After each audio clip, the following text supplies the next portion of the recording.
April 1945. Bergen-Belsen, Germany. 11:23 a.m. The truck convoy rolled to a stop outside the camp gates, engines idling in clouds of gray exhaust. Inside the lead vehicle, a Canadian medic named Corporal Davies gripped the door handle and tried not to vomit. The smell had reached them half a mile back, a stench so thick it seemed to coat the lungs, a compound of rot and excrement and something worse, something that had no name. Through the windscreen he could see figures moving behind the wire. Not walking. Swaying. Skeletal apparitions in striped rags, their skin stretched so tight over bone that their faces looked like skulls pretending to be human. The gate swung open. The convoy moved forward. And there, standing near the entrance to what had once been the women's barracks, was a girl. No, a woman, though she looked no older than 16, wearing the remnants of a Wehrmacht auxiliary uniform. Gray wool torn at the shoulder. Mudcake boots 3 sizes too large. Her hair had been shaved weeks ago and was growing back in uneven patches. She held herself upright through sheer force of will, spine rigid, chin raised, but her legs were trembling so badly she had to lean against the doorframe to stay standing. Corporal Davies stepped down from the truck. He was 23 years old, from a farm outside Winnipeg, and he had seen things in the past year that would follow him into sleep for the rest of his life. But nothing had prepared him for this. He approached slowly, hands visible, voice low. "Can you walk?" She stared at him. Her eyes were enormous in her wasted face, blue-gray, feverish, alert with a kind of desperate cunning that made her look feral. She said nothing. Davies pulled a canteen from his belt and held it out. "Water. It's clean." Still she stared. Then, in a voice like sandpaper scraped over wood, she whispered, "Was whilst do? What do you want?" Davies shook his head. He didn't speak German. He gestured to the canteen again, unscrewed the cap, took a sip himself to show it was safe. Then he held it out once more. She lunged. Not for the water, for him. Her hand closed around his wrist with surprising strength, nails digging into his skin. Her breath came in short, panicked gasps. She was trying to pull him closer or push him away or both at once. He could feel the bones of her fingers, sharp as bird claws. "Hey," he said gently. "Hey, it's all right." She made a sound, half sob, half growl, and collapsed. Davies caught her before she hit the ground. She weighed nothing. Less than nothing. He could feel every rib, every vertebra. Her body was furnace hot with fever. He lifted her into his arms and carried her toward the medical tent that was being erected 50 yards from the gate. Her head lolled against his shoulder. She was unconscious now, or close to it, but her hand was still clenched around his wrist, holding on with all the strength she had left. As he walked, he murmured, not in any language she would understand, just sounds meant to soothe. And when he laid her down on a stretcher inside the tent and a nurse began cutting away her uniform to assess her injuries, he realized he was still holding her hand. He tried to let go. Her fingers tightened. The nurse glanced up at him. "She's one of theirs," she said quietly. "Wehrmacht Women's Auxiliary Corps. A guard maybe or a clerk. Doesn't matter now." Davies nodded. He looked down at the girl's face, gaunt, ravaged, still burning with fever. He thought about the wire. He thought about the bodies he'd seen stacked like cordwood outside the barracks. He thought about guilt and complicity and the thin, terrible line between victim and perpetrator. Then he said to no one in particular, "She's mine now." Not a claim. Not ownership. A vow. Her name was Greta Hartmann. She was 19 years old.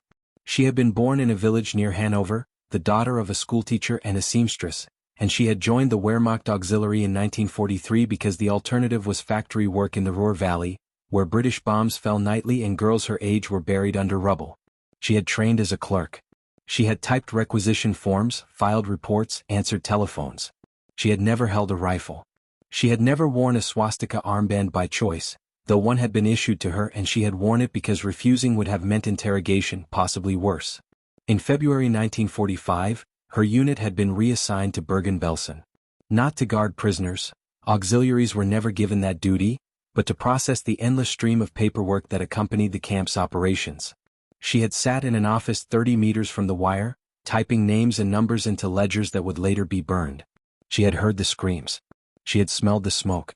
She had closed her eyes and told herself she was only doing her job, that she had no power, that survival required silence. When the British arrived in mid-April, the SS had fled. The auxiliaries, those who hadn't already run, were left behind. Greta had hidden in the barracks for 3 days, surviving on a crust of bread and rainwater collected in a tin cup. She had expected execution. She had expected to be shot against the nearest wall, no questions asked, no trial, no mercy. Instead, she had been found by a Canadian medical unit conducting a sweep for survivors. She had braced for violence. What she received was a canteen of water and a man who would not let go of her hand. The medical tent was chaos.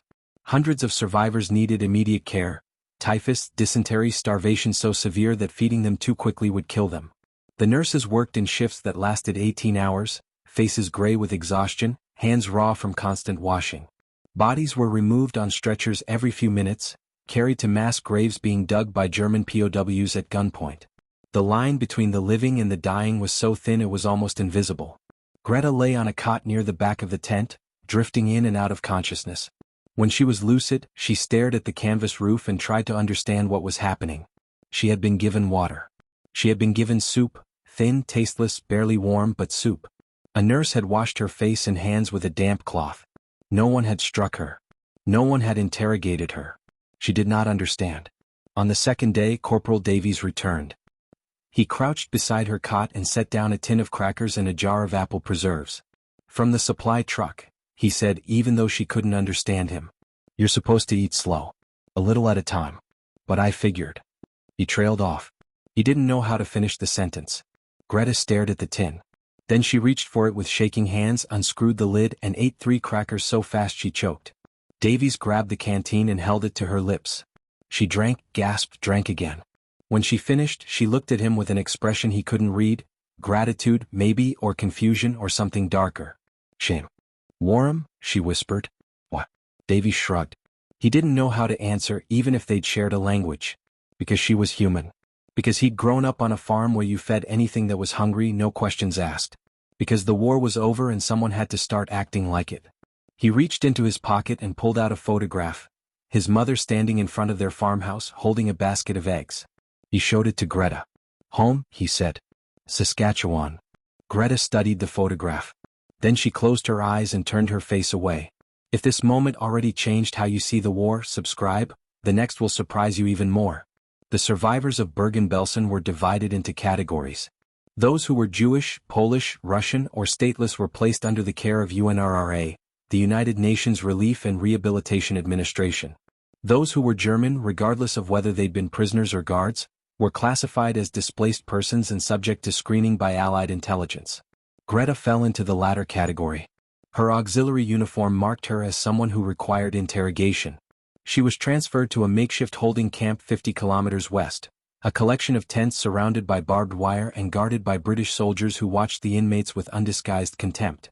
There were 200 women there, all of them former auxiliaries or camp staff, all of them waiting to learn whether they would be charged with war crimes or simply released into a country that no longer existed. Greta was interrogated twice. The first time she sat across a table from a British officer who asked her the same questions over and over. What did you do? What did you see? Did you participate? She answered honestly. She had typed. She had filed. She had seen nothing because she had learned not to look. The officer wrote everything down in a notebook, his face expressionless, and dismissed her without comment. The second interrogation was different. The officer was Canadian, a captain judging by his insignia, and he brought with him a folder containing her personnel file, retrieved from the ruins of the camp administration building. He read through it slowly, occasionally glancing up at her. You were a clerk, he said in heavily accented German. Yes. You never carried a weapon. No. You never struck a prisoner. No. He closed the folder.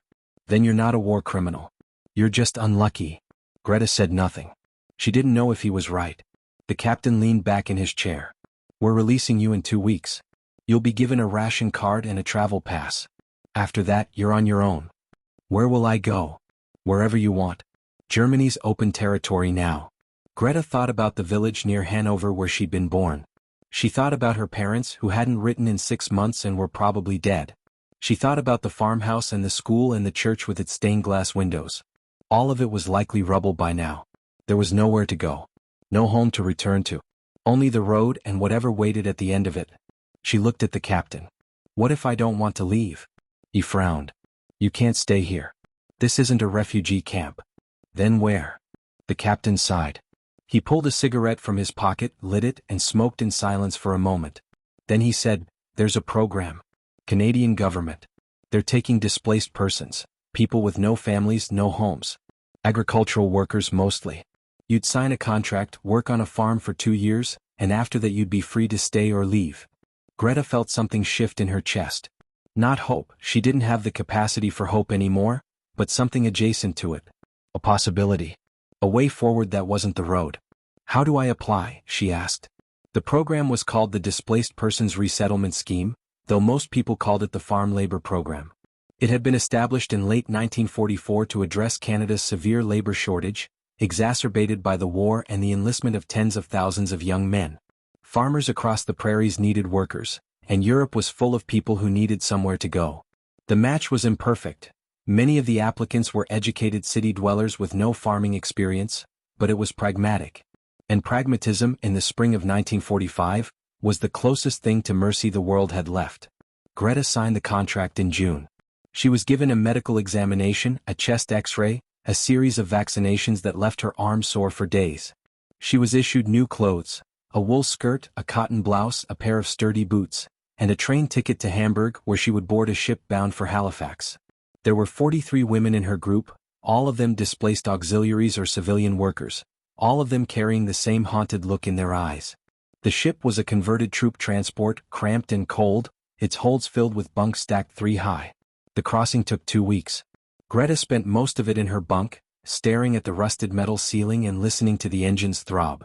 She thought about Corporal Davies. She thought about the tin of crackers and the photograph of his mother.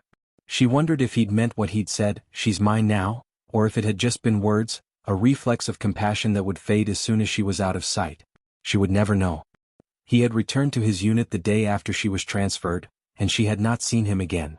But his words had stayed with her, lodged in her mind like a splinter. Not ownership. Not possession. Something else. A claim made not on her but on her behalf. A declaration that she was not alone even when she was. They arrived in Halifax in mid-July, disembarking into a world of overwhelming abundance. The docks were crowded with longshoremen hauling crates of cargo, gulls wheeling overhead, the smell of salt water and fish and frying dough from a nearby vendor. Greta stood on the pier and stared at the city rising up the hillside, bright painted houses, green lawns, children playing in the streets, and felt a dizziness that had nothing to do with the motion of the ship. This place was untouched. Oh. The war had reached it only as news, distant and abstract, and it had moved on without leaving scars. She and the other women were loaded onto a train bound for the interior. The journey took 3 days. They traveled through forests so vast they seemed infinite, past lakes that reflected the sky like polished glass, through towns with names she couldn't pronounce. At night, lying in her berth, she listened to the clatter of the rails and felt the weight of distance accumulating. Distance from Bergen-Belsen, from the wire, from the girl she'd been before the war. She didn't know if distance was the same as escape. The train stopped in a town called Portage-la-Prairie, and Greta was assigned to a farm 30 kilometers north. The farmer who met her at the station was a man in his 50s named MacLeod, taciturn, weather-beaten, with hands like slabs of granite. He looked her over once, nodded curtly and gestured toward a truck. "You know anything about chickens?" he asked. Greta shook her head. "You'll learn." They drove in silence. The farm appeared at the end of a long gravel road, a 2-story farmhouse, a red barn, fields of wheat stretching toward the horizon.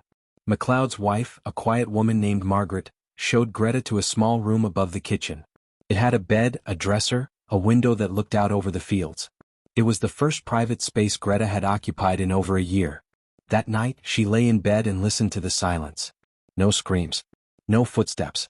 No wire humming in the wind. Just the creak of the house settling, the distant lowing of cattle, the rustle of wind through wheat. She closed her eyes and felt something inside her begin to unclench. Not forgiveness, not peace, but the faint, fragile possibility of both. The work was hard. Greta rose at 5 each morning, fed the chickens, collected eggs, hauled water from the well. She learned to milk cows, to mend fences, to drive a tractor in straight lines across the fields. Her hands blistered, then calloused. Her back ached. But the ache was clean, a physical exhaustion that left no room for thought. At night, she fell into bed and slept without dreaming. Margaret MacLeod watched her with a wary kindness. She didn't ask questions about the war, about Germany, about how Greta had ended up here. She simply taught her what needed to be done, corrected her mistakes without scolding, and left small gestures of care where Greta would find them. A jar of hand cream on the dresser, an extra biscuit wrapped in cloth at breakfast, a wool sweater laid across her bed as the nights grew colder. One evening in September, Margaret invited Greta to join them for dinner in the main house. It was a simple meal, roast chicken, boiled potatoes, carrots from the garden, but it was served on china plates with cloth napkins, and MacLeod said grace before they ate. Greta sat stiffly, unsure of the protocol, but Margaret smiled at her and said, "Your family now. Eat." Greta ate. And for the first time since the war had ended, she tasted food and felt something other than survival. If you're seeing this war in a new light, subscribe. The next scene will challenge you even more. Autumn turned to winter. Snow buried the fields, and the farm settled into the slower rhythm of cold weather routines. Greta learned to bake bread, to preserve vegetables, to knit socks from wool Margaret had spun herself. She learned English, slowly, haltingly, one phrase at a time. Margaret taught her, using a children's primer and infinite patience. "Good morning," Margaret would say, pointing to the words. "Gut morning," Greta would repeat, the consonants strange in her mouth. "Good. Very good." There were other displaced persons in the area, Poles, Ukrainians, a handful of Germans, and occasionally they would gather at the church in town for services conducted in a mixture of languages. Greta attended once, sitting in the back pew, listening to hymns she half remembered from childhood. A woman sitting beside her leaned over and whispered in German, "Where are you from?" Greta hesitated. "Hanover. I'm from Dresden. There's nothing left." They sat in silence after that, two women who had lost the same country in different ways. In December, a package arrived at the farm. It was addressed to Greta in handwriting she didn't recognize. Inside was a wool scarf, a tin of shortbread cookies, and a letter. The letter was written in careful, schoolboy German. "I don't know if you remember me. I'm the medic who found you at Bergen-Belsen. I've thought about you often and wondered if you made it. Someone at the resettlement office told me you'd been placed in Manitoba, and I managed to track down the address. I hope this finds you well. I hope you found some peace. You deserved better than what the war gave you. We all did. Corporal J. Davies, Winnipeg, Manitoba." Greta read the letter 3 times. Then she sat down at the kitchen table and wrote a reply. Her English was still poor, so she wrote in German and asked Margaret to help her translate. "I remember you. I remember your kindness when I had no right to expect it. I'm working on a farm now. I'm learning to live again. Thank you for not letting me disappear. Greta." She mailed the letter the next day. 2 weeks later, a reply came. And then another. And slowly, over months and years, a correspondence developed. Not romantic, not quite friendship, but something in between. Two people who had met at the worst moment of their lives and found, in the aftermath, a way to bear witness to each other's survival. By 1947, Greta's 2-year contract was nearly complete. She had saved enough money to rent a small apartment in Portage-la Prairie, and she had been offered a job at the local general store. But when Margaret asked if she planned to leave the farm, Greta hesitated. "You don't have to," Margaret said gently. "You're welcome to stay as long as you like." Greta looked out the window at the snow-covered fields. She thought about the girl she'd been at 19, terrified, starving, clinging to a stranger's wrist because it was the only solid thing left in the world. She thought about Corporal Davies, who had carried her to safety and said, "She's mine now." Not as a threat. As a promise. "I'll stay," she said. She stayed. She worked. She learned. She became, over time, something she had not thought possible. Whole. Not healed. Some wounds don't heal, but whole enough to carry the weight of what she'd been and what she'd done without collapsing under it. In 1952, she married a farmer from a neighboring town, a widower with 2 young children who needed a mother and didn't ask too many questions about her past. She had 3 more children of her own. She taught them German lullabies and English prayers. She never spoke about Bergen-Belsen, but she kept Corporal Davies's letters in a wooden box beneath her bed, tied with a ribbon, and sometimes, when the house was quiet, she would take them out and read them and remember that mercy was not a myth. Corporal Davies, Joseph as she learned his first name, visited the farm once in the summer of 1955. He was older, grayer, still wearing the quiet decency that had defined him. They sat on the porch and drank lemonade and talked about things that didn't matter, weather, crops, the price of wheat. And when he left, he shook her hand and said, "I'm glad you made it." "So am I," she said. It was the truth. Not the whole truth. There were parts of her that would never be glad, parts that remained trapped behind the wire, typing names into ledgers that would be burned, but enough of the truth to live with. The war had taught her fear. The peace taught her mercy. And in the space between those 2 lessons she found something unexpected. Not redemption exactly, she didn't believe she deserved that, but a kind of provisional grace, fragile and hard-won, built one small kindness at a time. Years later, after Joseph Davies had died and her own children were grown, Greta would write a letter to the Canadian government requesting information about the displaced persons resettlement scheme. She wanted to know how many women like her had come through the program. How many had stayed? How many had vanished back into the anonymity they'd come from? The reply was brief. Between 1945 and 1952, over 40,000 displaced persons had been resettled in Canada. Most had stayed. Most had built lives. Most had disappeared into the ordinary fabric of the country, their histories known only to themselves. Greta folded the letter and put it away. She thought about the girl standing in the doorway at Bergen-Belsen, trembling with fever and fear. She thought about the Canadian medic who had refused to let her fall. She thought about the words he'd spoken, "She's mine now," and understood finally what they had meant. Not possession. Protection. A refusal to let her be reduced to what the war had made her. A claim on her humanity when she had none left to claim for herself.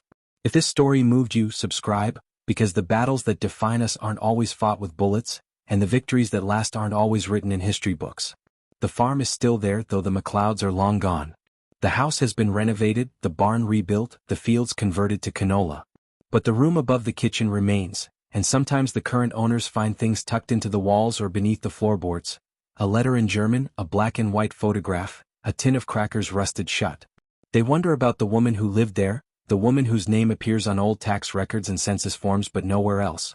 They wonder where she came from and why she stayed and what she was running from. They don't know. They can't know. The past is a locked room and only those who lived it hold the key. But if they could know, they would learn this. That civilization is not a monument. It is a choice. Made once and then again until the choosing itself becomes a kind of faith. They would learn that mercy is not weakness. It is the hardest thing in the world, the deliberate refusal to inflict suffering when suffering is expected, deserved, justified. They would learn that a single act of decency, offered to someone who has no right to expect it, can ripple forward through decades, shaping lives that haven't yet been lived. And they would learn that the words "You're mine now," spoken by a young medic to a starving girl in the ruins of a concentration camp, were not a claim of ownership but a vow of care. A promise that she would not be abandoned. That someone, somewhere, would hold the thread of her humanity even when she could not. The war had taught her fear. A stranger's kindness taught her mercy. And in the quiet years that followed, on a farm in Manitoba under skies so vast they seemed to swallow the horizon, she learned the slowest, hardest lesson of all. That survival is not the same as life, but sometimes, if you're very lucky, if someone refuses to let you disappear, it can become one. She braced for violence. She received a canteen of water, a tin of crackers, and a hand that would not let go.